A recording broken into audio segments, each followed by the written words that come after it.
Mafia কুত্তার বাচ্চাগুলা ধর্মকে ব্যবহার করে অন্যের আমানতকে খেয়ানত করার জন্য সেই কুকুরগুলাই নিজেরাই নিজেদের ফাঁদে মৃত্যু ফাঁদে পতিত হয়েছে। যারা ধর্ম ব্যবসায়ী, নিকৃষ্টতম অজ্ঞান পার্টি, নিকৃষ্ট হাইজাকার, নিকৃষ্টতম ডাকাত দল বা নিকৃষ্ট গুন্ডা পান্ডার দল, ওরা ব্যাংকের ভিতরে আর আমরা ব্যাংকের বাইরে। আমাদের কোনো ধর্ম না, আমরা স্বাধীন পথিক। ওরা আমাদের ব্যাংকের বাইরের ব্যবসা দখল করতে যায়, আটকা পড়েছে ক্যাশ কাউন্টার গুলার সামনে, মিরপুর, নবাবপুর, মতিঝিলে 3টা জায়গায়। আর মাফিয়া কুত্তার বাচ্চাগুলার সর্দার গুলার নাম বলতেছি। প্রথম আশিক, আসমানের 12 নম্বর কয়েদি, যার সহযোগী আসমানের দীপু, আসমানের আশিকের সহযোগী লায়লা।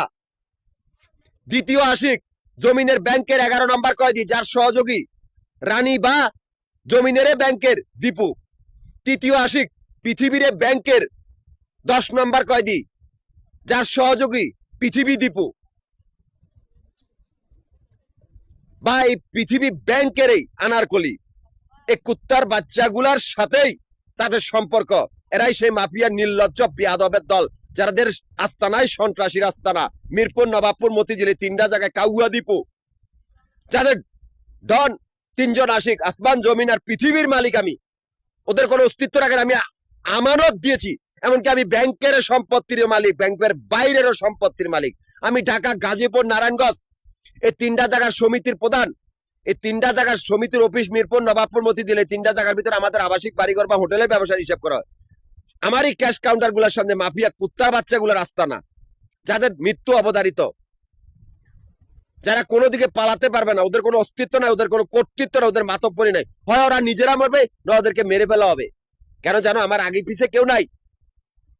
আমার বাড়িতে আমি ওই জায়গার ভিতরে আমি ছোট থেকে আমার পরিশ্রমের ফল এইভাবে খাইতে দিব না। আমরা তৈরি করে দেবো, তোমরা দল করবা। আমার বাড়িতেই ছোট লোকের দল। আমি ছোট থেকে আমার বাড়িতে কতগুলি বেজর বা কুত্তা পালে চারত। এখন আমি নিজের জন্মস্থানেই ফকিরি করি, বুঝছো? ওইখানে আমার নিজের পরিশ্রমের ফল, আমার নিজে খাইয়া বড় হয়েছি। এটা আমি অসুস্থ মনে তোরা হইবি,